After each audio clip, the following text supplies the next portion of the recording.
Zara and the Clockwork Kite. Zara was a bright 10-year-old girl who lived at the edge of Windmill Valley, and one breezy Saturday she decided she wanted to build a kite that could fly higher than the village's tallest windmill and maybe even touch the white clouds that looked like sailing ships. So after breakfast she packed her blue backpack with scissors, string, colorful paper, and the small brass gears she had collected from her grandfather's shed, then hurried to her best friend Leo's house, where Leo waited with his loyal sheepdog Clover and a big roll of bamboo sticks. Together they marched to the meadow behind the old bakery, where the grass grew soft and green and smelled of fresh bread, and there they spread their materials on a red picnic blanket, planning the perfect flying machine. Zara sketched a diamond-shaped kite on her notebook and added tiny gear symbols near the tail, explaining that the clockwork gears would make the tail spin like a propeller and keep the kite steady in strong winds. And Leo,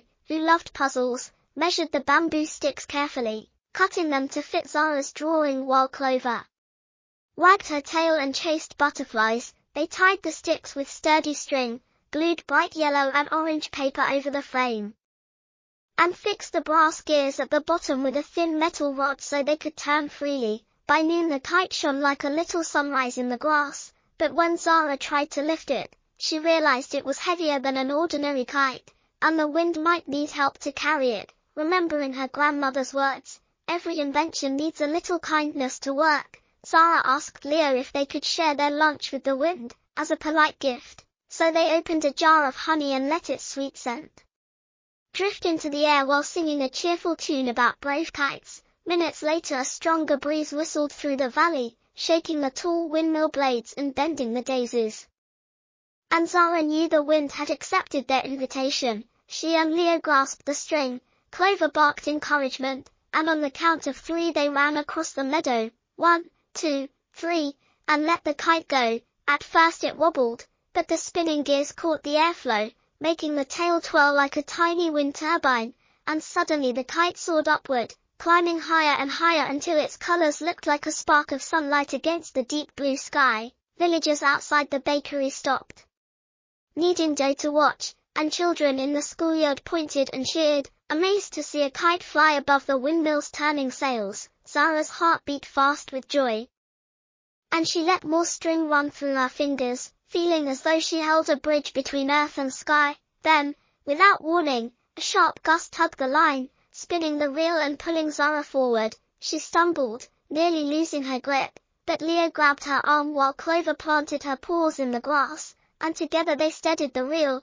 Zara realized the wind-up high was fiercer than below, and if they didn't guide the kite gently it might crash. So she breathed slowly and began to pull the reel in tiny, steady motions, teaching the kite to dance with the wind rather than fight it. The gears whirred softly, helping the tail spin balanced circles, and the kite responded like a friendly bird learning a new flight path. After a few careful minutes the line relaxed, and the kite floated peacefully, shining each time the sun brushed its paper wings. While they rested, an elderly toy maker named Mr. Finch, who had watched from his shop window, walked over and complimented their invention, saying he had never seen gears used in a kite before. He offered them 2 small silver clips that he used for music boxes, explaining that if they attached the clips to the top edges, the kite would sing when wind passed through little holes. Zara and Leo loved the idea, so they fixed the clips.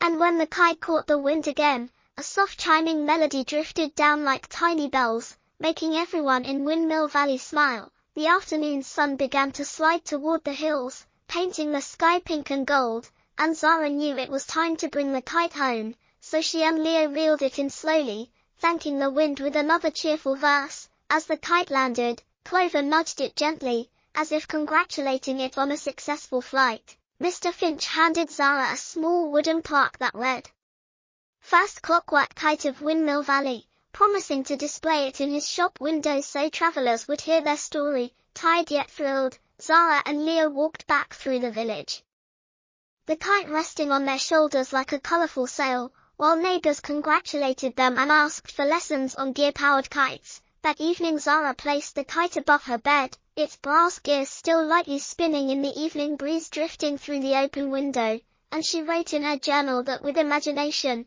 teamwork, and a bit of kindness to the wind, even a heavy clockwork kite could learn to sing among the clouds. She fell asleep dreaming of new inventions, perhaps a gear-powered boat for the river or a musical lantern for night festivals, knowing that tomorrow the sky would wait patiently for her next bright idea.